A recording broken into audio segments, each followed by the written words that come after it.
finals edition of the Gainbridge Super League Game Week. We're your co-hosts. I'm Brooke Kirchhofer. She's Jade Barkett. We made it. It's the finals, and we couldn't have asked for a better matchup, honestly, with Carolina Ascent at Lexington Sporting Club this Saturday.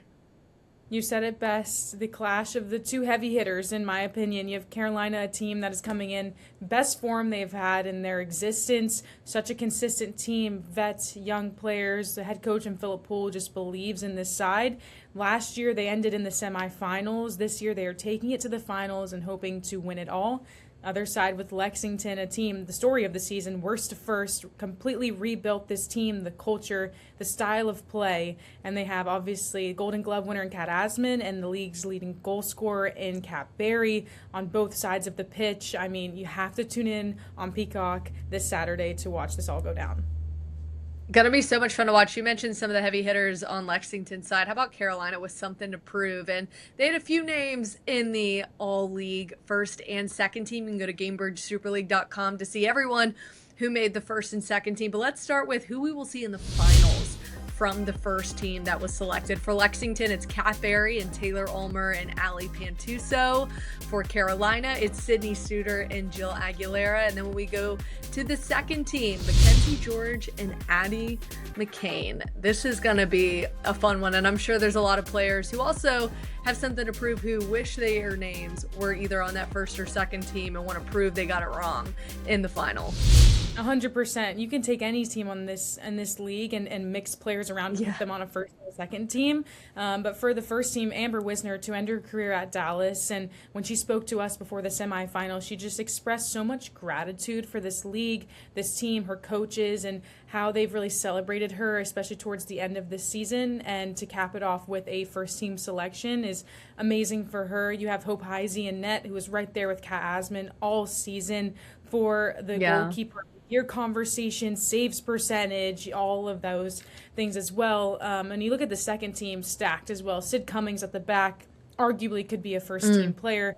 The likes of Georgia Brown and Jones for Sporting Jacks, who were leading their team, Bailey DeSmit as well. I mean, these two teams, if you put them against each other, that's going to be a dogfight between those two. But you can really take any 11 players in this league and shuffle them around for either side. And congratulations to all these players who have really cemented their name this season.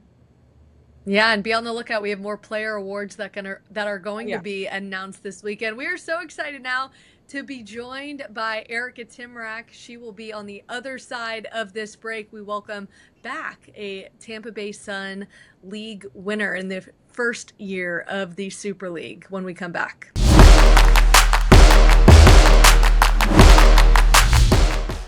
We are so excited to welcome probably the biggest name that we have had on the Game Week podcast, former U.S. Women's National Team player, two-time NWSL champion, SEC Offensive Player of the Year, University of Florida Hall of Famer, and Super League champ with the Tampa Bay Sun, Erika Tymrak. Thank you so much for being here.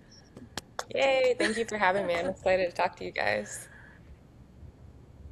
You started in the inaugural season of the Gainbridge Super League, then the Super League with Tampa Bay Sun. What were your thoughts on year one as a player?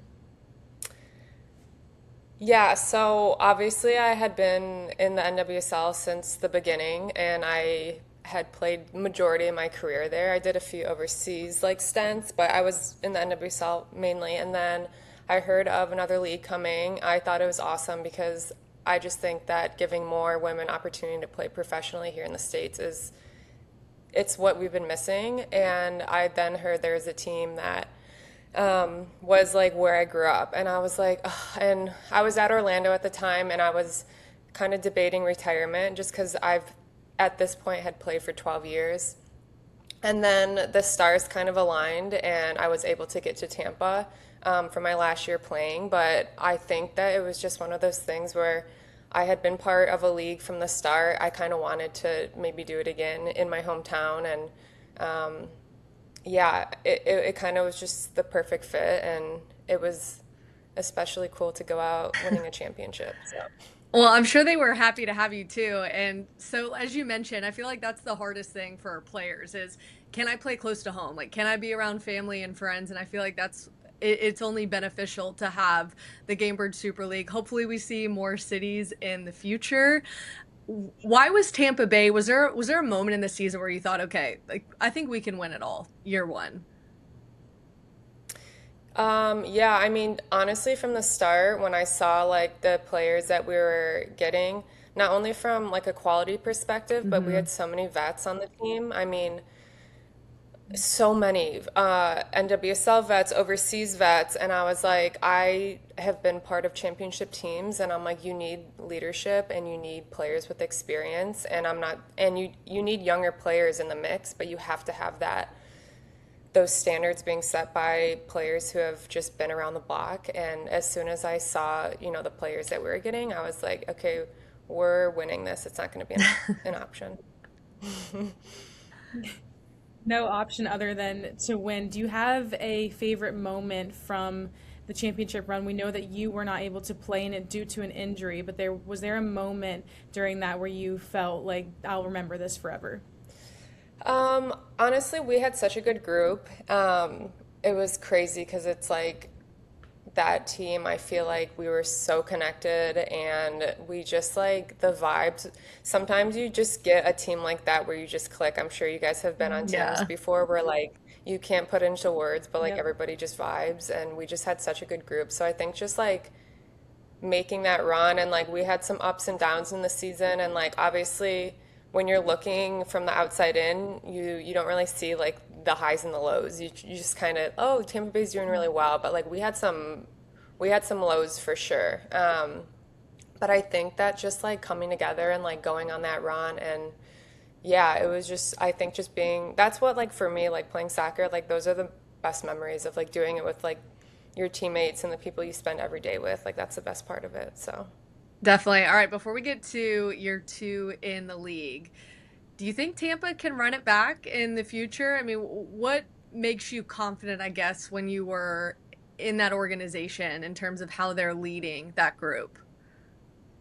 yeah, I mean, I'm hopeful for sure. It's tough winning a championship because everybody automatically puts you on this pedestal and Yeah. the standards are just high and you have a target on your back and yeah, sometimes championship hangover is like an actual thing.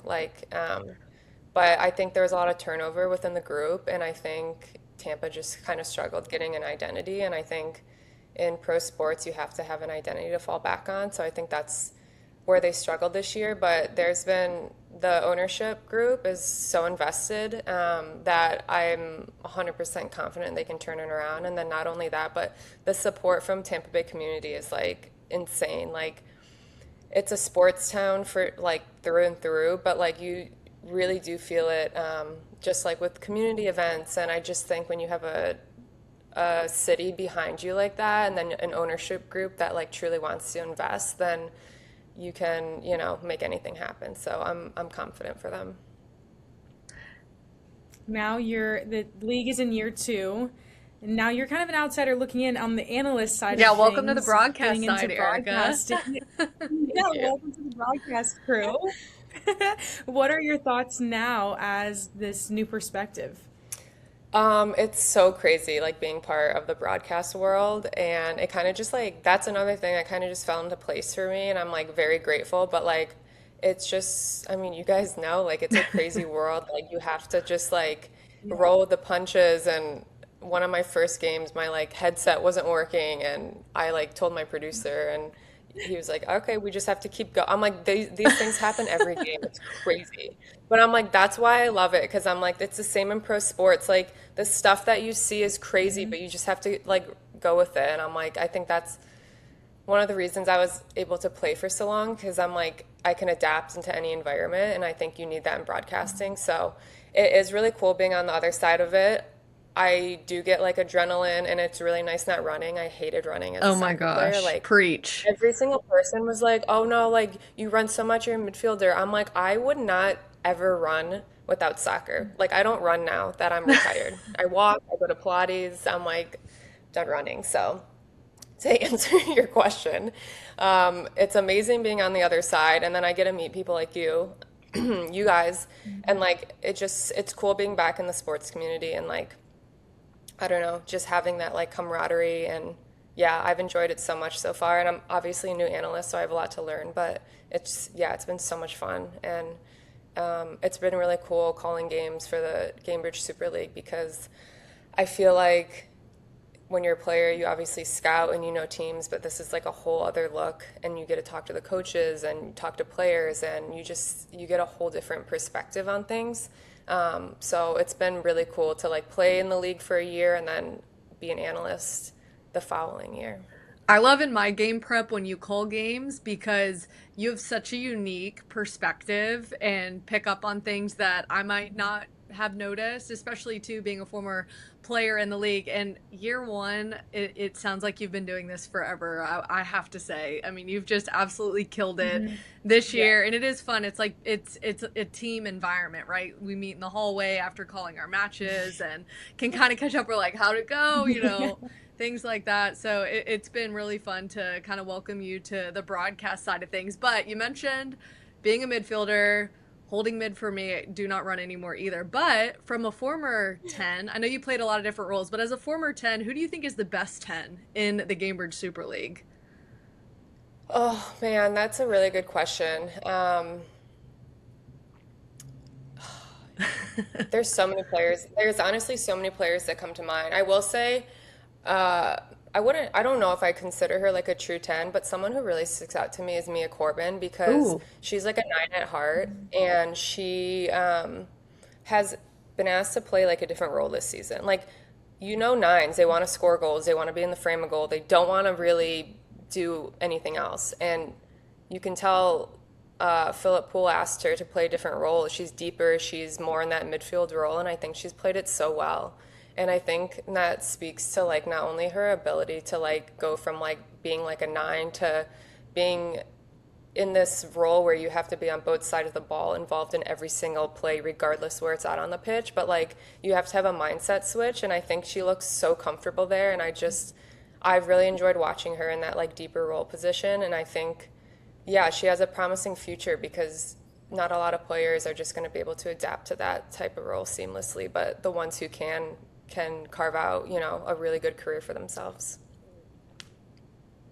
You mentioned Mia Corbin, and she's on one of the teams that are going to be in the finals this weekend with Carolina Ascent. What have been your thoughts on both Lexington and Carolina as you have watched them in the season? Yeah, so Carolina for me has been so consistent, even from like year one. They're the most consistent team for me. They have a set identity, they have principles, they know how they're going to play. They're not going to adapt too much to the opponent, which is something I really admire about them. And they play like as a cohesive unit, like the way they move the ball, the way they take each other's spaces. Like it's so fun to watch. And I do think it's really hard to be consistent in professional sports. So the fact that Coach Philip Poole can get the players just on that same page all the time. And then not only that, but when they utilize their depth, I think that their players come on and they have their role, they know their responsibilities, and they execute it. And to me, that's like the number one sign of a connected group, good team culture, good locker room. So I think that they've just been really fun to watch in terms of consistency, because I think that's one of the hardest things to do. Lexington, on the other hand, I've been so impressed with because obviously the first year in the league, they struggled so much.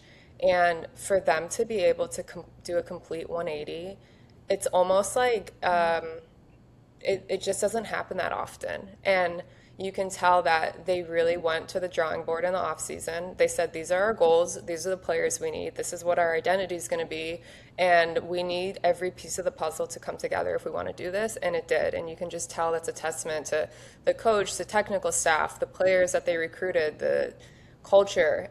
And then in terms of like their style of play, they're so much fun to watch. Like I love sitting down and watching them, and that's why I'm like, honestly, I don't think you could ask for a better final, in my opinion, because I'm like, you have two teams who like are so confident in the way they play.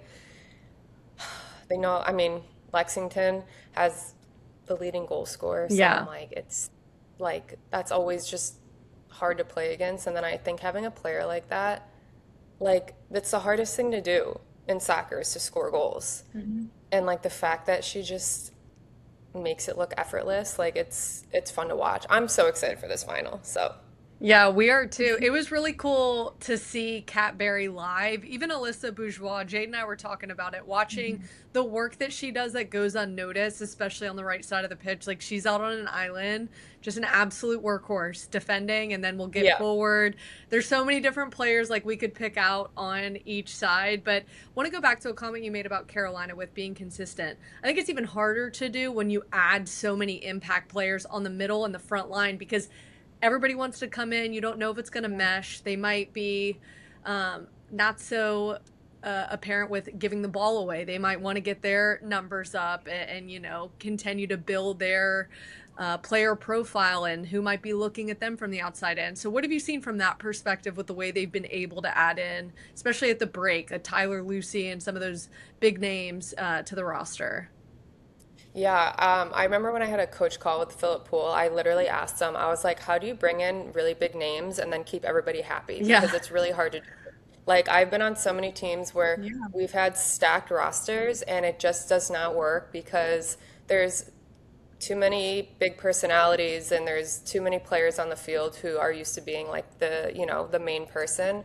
So I asked him that, and he's very humble when we speak. So obviously he gave me like the perfect Always. answer, but I think it goes down to like when you recruit these big players, you have to recruit players who've been around for a while, like a Shea Groom, for instance. Like she's been Mhm. around forever. She's played so many different roles, so many different positions on a team. Like Shay has been a starter and played 90 minutes. She's also come off the bench. She's also been a player that may struggle with minutes at some point in her season. So I think recruiting players who have had to play different roles, wear different hats within organizations, I think is key. And I don't think it's a coincidence that he recruits players like that because those are like team culture fits to a max. And I'm like, that's like just as much of an important piece as like the quality that they bring on the field. And I think that obviously speaks to like his ability to manage players and stuff. But I actually think the players that he brought in, Tyler Lucy, Shea Groom, they added such like a I think Carolina's always been consistent. They've Mm-hmm. been patient in the attack, but I think they miss sometimes that like killer instinct in the box. Like sometimes they're too patient swinging it. And I think like a Shea Groom and a Tyler Lucy, like they're killers in the box. They want to score. They want to get on the end of things. So think that was like the perfect piece of the puzzle for him to bring like players like that in. And then as we saw from both of them, they've been crushing it. So. So Both teams have. yeah, Sorry, no, I what? just Go want to ahead. follow up because we're talking about Go all of ahead. this talent on the front line, but how do you find the back of the net against Cat Asman? I know. And that's what, but then I called their game against Sporting Jacks and I was like a little, not worried for them, but like Jacks is a team that is like, they score a ton of goals and yeah, they might give up a few, but they're really good on the ball. They're confident. And so I was wondering, is this going to be like where Carolina get one goal? But you've seen just player after player step up, and I think they're peaking at the right time. I think we've seen the consistency from them, and I think now we're starting to see them be like killers. And I think they have that individual quality to finish. If the ball gets to Shea Groom at the top of the 18, yeah, they're used to maybe playing one or two more passes to like find a seam, but you have the quality now where they can just rip it from distance. You saw them score a Olympico goal on a set piece. Like I think they're just building this confidence to finish in different ways, which I think is their next evolution as a team. You talk about just the experience mixed with the youngsters that you have to have on a team to really have that vibe or push each other. Do you think that's going to be an X factor in this game on Saturday with Carolina having a bit more of the younger or the older and younger experienced players and Lexington in this first year together? Yes, they're a new formed team, but they're all kind of getting in the groove of what professional soccer it looks like for them. Yeah, I mean, I definitely think it's an advantage. I think championships are unlike any other type of game. Like, Yeah. they're just different. You approach them differently. The emotions you can never replicate in training and other games. You just can't. There's an energy to it that, like, yeah, I mean, scientists like need to study it because I'm like, it's the second the whistle blows, it's a completely different game.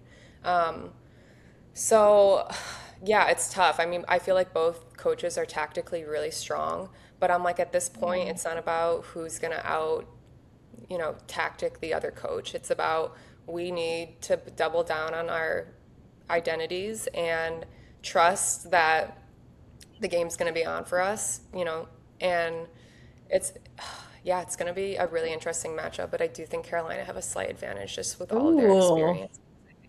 I know. And like I say that they have an advantage with their experience, and then you Yeah. have Lexington who has the advantage with having the leading goal scorer on their team who's just an Right. absolute dog in front of net, like there's advantages from each team, but I do think Carolina might have a little bit of edge just with that experience. And I'm saying that as obviously an older player. Hey, but you've got the credit of actually playing against them. So I'm going to put you on the spot a little Mhm. bit.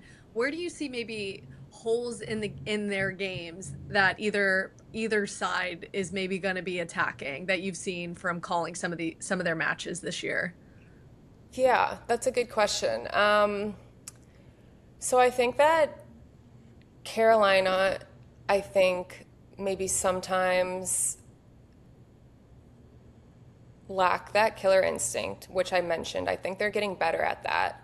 But I do think that sometimes they're really patient in the 18. Hmm. And I think once in a while they need to tidy up. I think sometimes like their technical execution can just get like a little sloppy, and then a team can counter easily, especially in a league that's so transitional.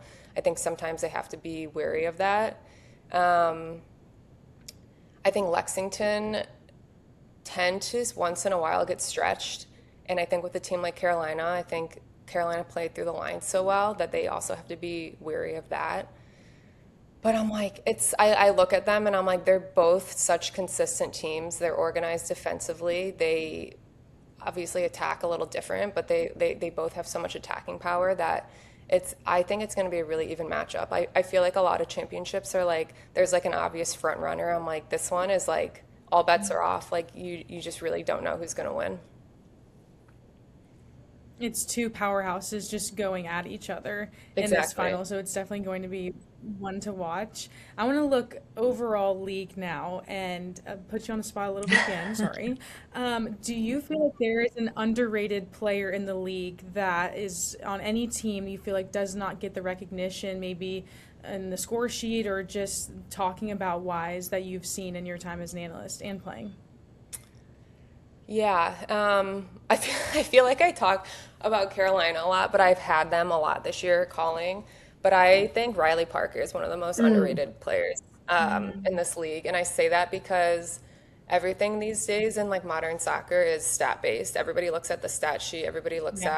at goal contributions, assists, goals, and I think Riley Parker is one of those players that she does these little things so well. They look effortless, but they allow her team to do the things that they need to do. For instance, she holds a ball up really well, and usually you'll see that from like bigger, stronger nines. They can post up, they can, you know, and they're like a stronger player. Riley is a extremely good post-up player, but then she has that like composure to her game where she can like completely Yeah. put her foot on the ball, shield someone off, and then pick out the perfect pass that usually will break a line or break the pressure, and then Carolina can then switch to the point of attack and like really play.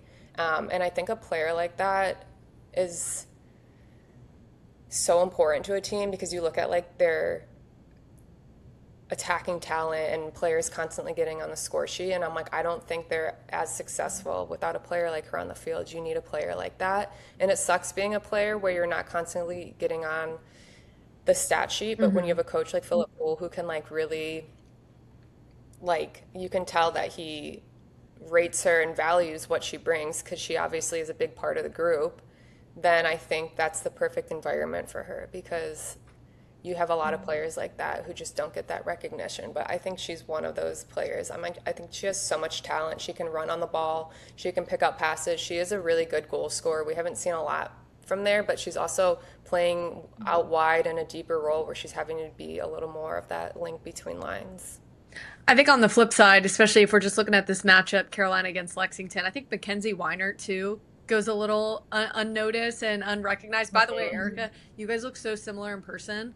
When I was walking up to Do we the really? yes, like That is very so funny. similar Yeah, I see facial it. features. I was walking up and I was like, "Oh my gosh, this is crazy." But the work That's that so the work that she does, I feel like off the ball, and on the ball, it because the goal score because you have a Cat Berry, Mackenzie Weiner can kind of get that shadow. What have you seen yeah. from her?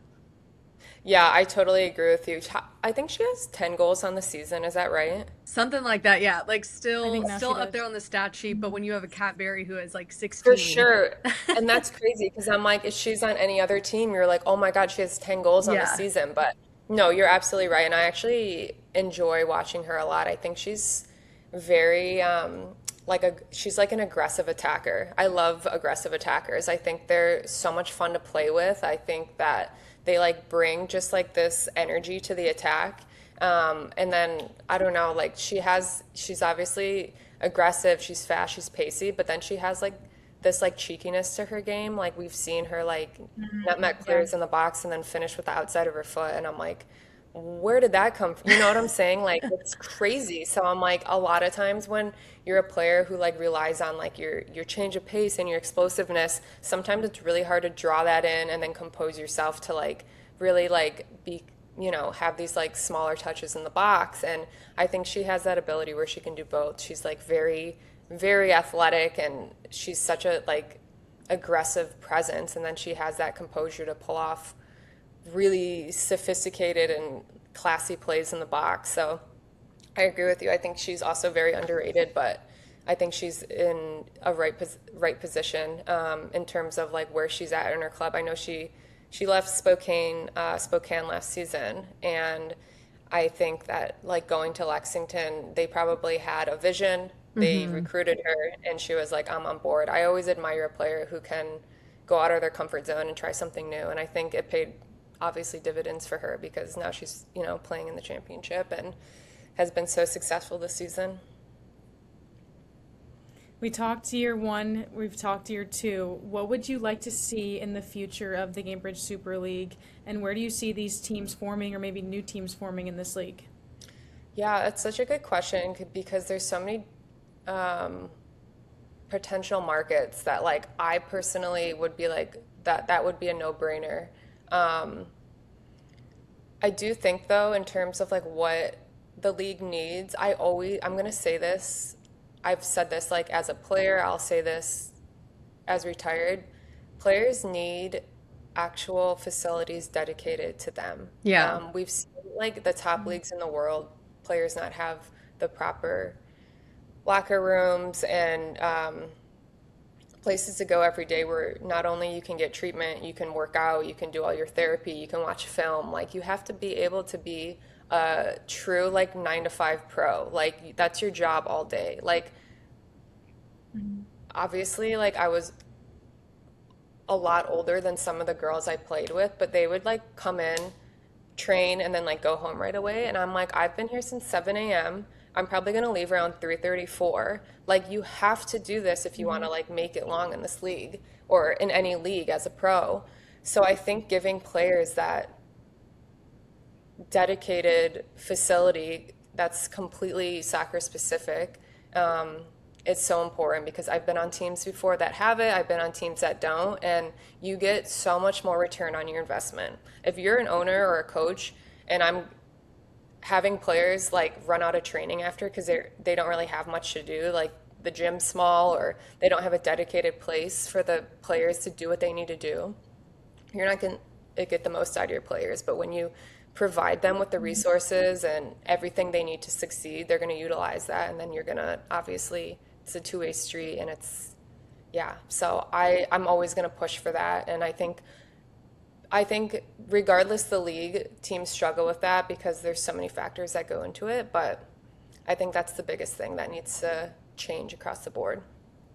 Yeah, I would agree. It creates so much culture in a team because I've been on teams where our locker room was literally like our little home. I mean, we'd stay there, we get there early to practice and we'd stay after and hang out. And I've been on other teams where we just show up and we change into our practice gear and then we leave when we get home. And so that environment where it creates a family and it creates the culture and you live at the facility and you go home and sleep and you come right back is a huge part of creating that, not environment just within the team, but then the outer community as well.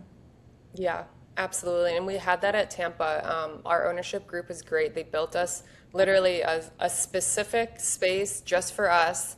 Our training pitch was 20 yards away, but I think that's one of the reasons we were so successful year one, is because we did have older players that probably had more wear and tear on them than the average player in the league, but we were able to take advantage of our gym, our medical resources, everything being under one roof, our sports psychologist being on site. Like we literally had everything. And then when you have experienced players, they're going to take full advantage of that. So I do think that's like a contributor to success. And, sometimes it might come down to that's only 10%, but I'm like, when you're, grinding at the end of season, that 10% is really going to come through.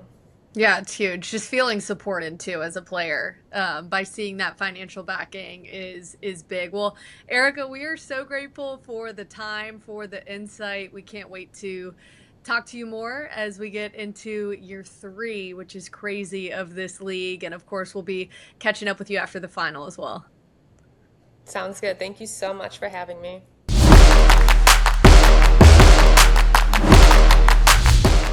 Man, I have to agree with Erika. Carolina seems like they have just a little bit more of that edge. And when I say edge, not in terms of like matchup base, edge is in semifinal was over and eyes were shifted to the final. I mean, it was all business from Philip Poole's squad, ready to get to the final in Lexington.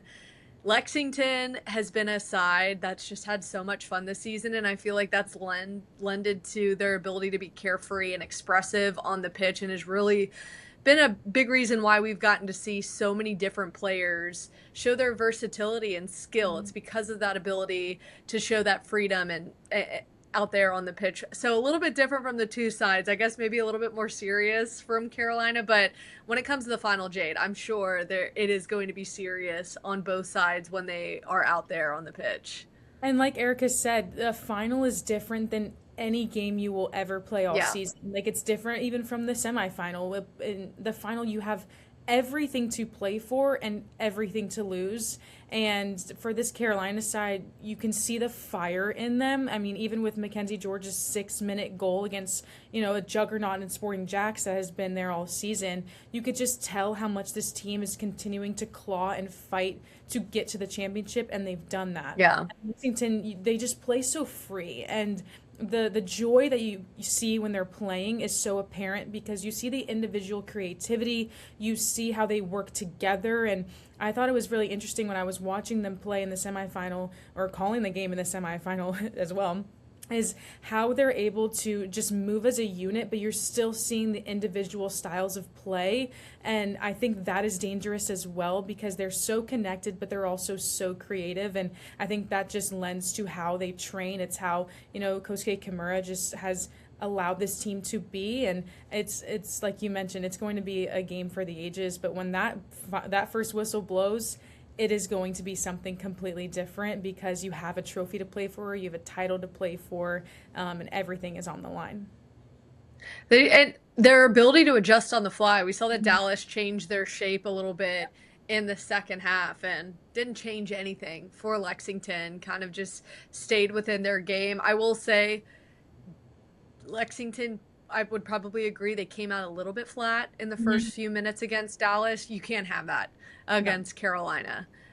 We talked about that killer instinct that we've seen from them. I think that will likely get cleaned up, especially from watching film. You're at home.